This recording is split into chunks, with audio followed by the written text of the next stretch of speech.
Hey everybody, thank you for joining me for the third part of my painting of Abby Cadabby from Sesame Street.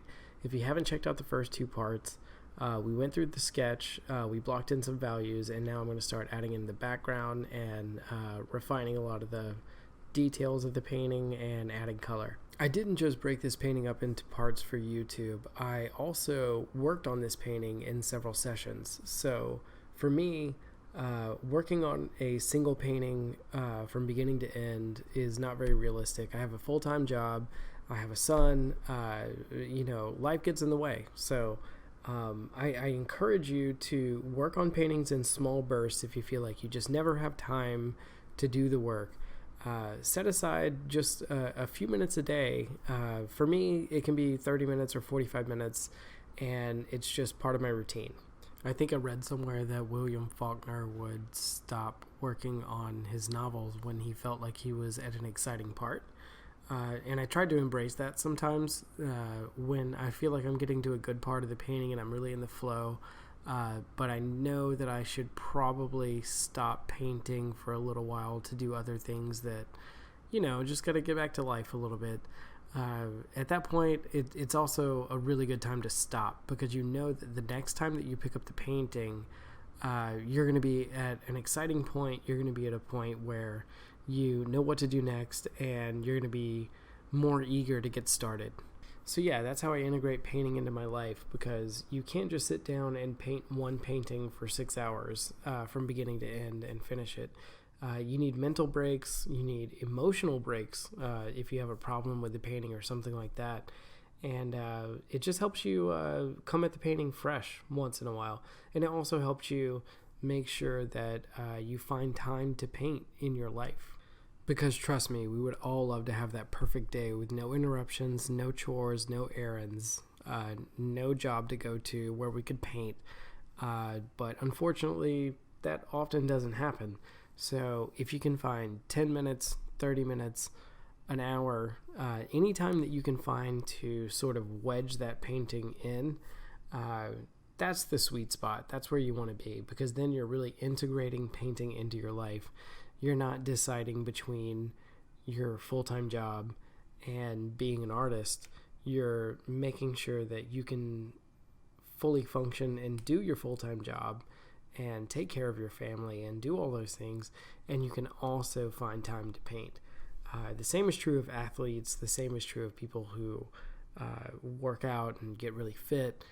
They find a way to integrate it into their life, and I hope that you can find a way to integrate that into your life as well, because I did this painting in a lot of choppy bits and just found time throughout the day to work on it.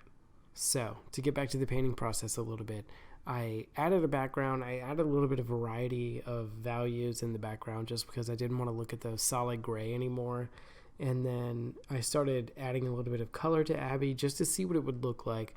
At this point, overall, looking at the thing, it looks pretty good, except I feel like there's not very much visual interest in the torso area and kind of everything below her head. So I went and found some more reference that had a few accessories like a necklace and a graphic on her shirt. I painted those in here as well and just really didn't focus on each little granular detail of the necklace or anything like that. All you really have to do is make a suggestion that works well enough to make the overall painting read, again, without getting too much in the weeds on how you render things, because you could really infinitely render things and zoom in further and further, and best case scenario, you'll end up with something that looks computer generated and doesn't really have that human feeling of a painting.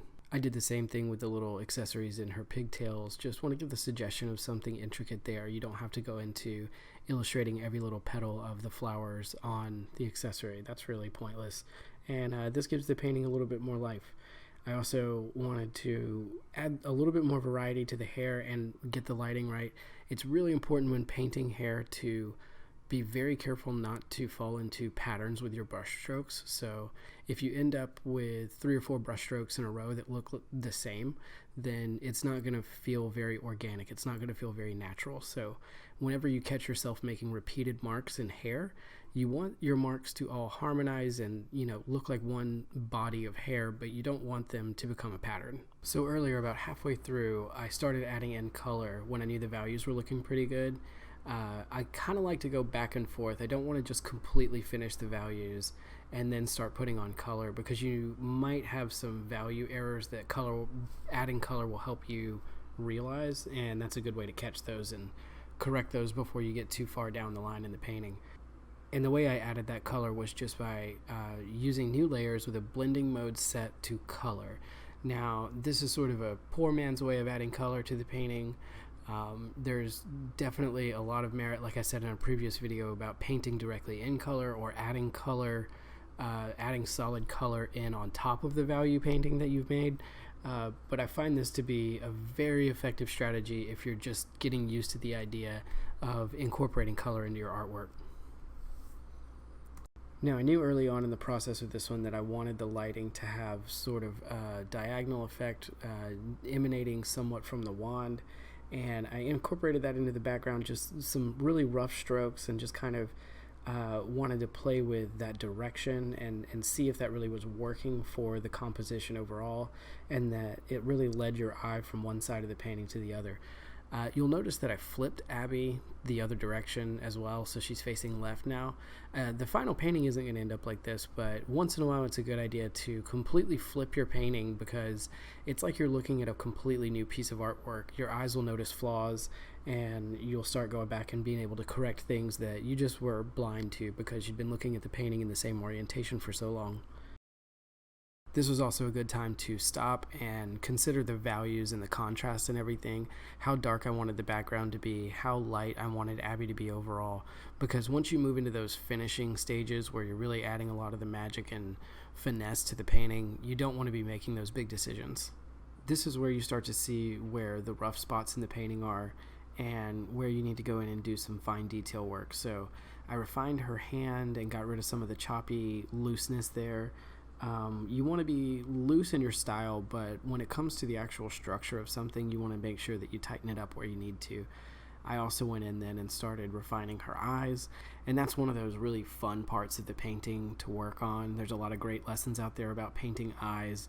I feel like in the same way that I started with the value scale to build this painting and doing it in black and white, I also don't want to add in fancy, awesome details like the glints of the eye and the highlights and stuff like that until way late in the process, because if your painting is reading in these earlier stages, then it's just going to be that much better when you add those things. A lot of times someone will jump too quickly to those more fun parts of the painting, and you'll add those, and then they kind of carry the painting, and you leave a lot of the other stuff, let some of the other parts of the painting fall by the wayside. But if you make the painting look so awesome in black and white that it looks ready to go, and then you add color to it, you've created something even more amazing. The same is true if the painting looks cute and you have that sense of wonder and everything is going well, and you just have flat eyes, and then you add magical details to those eyes after the fact, then it just takes it to another level instead of becoming a crutch. That's the way it's going to be with a lot of the details that finish this painting off. Some of these things are, overlay layers and glows and special effects that you could have added to a painting earlier and it would have made it look good. But if you can have it looking good without all of those things, you're just going to take it to a whole nother level when you add those little tips and tricks, those little, tricks of the trade at the end. So we've done a lot of the cleanup on this thing. We've gotten rid of a lot of rough areas and refined a lot of the details that we want to see really shine in the finished product. So we're going to move on to all those finishing details in the next video. This is where you're going to see how we take it from this stage, which is still kind of rough and basic, to a very resolved and very polished looking finished piece. Like I said in my other videos, this is the first time that I've done a painting walkthrough like this. I hope you're enjoying yourself. I look forward to your feedback. Please do subscribe if you want to see more content like this from me in the future, and I'll catch you on the next video.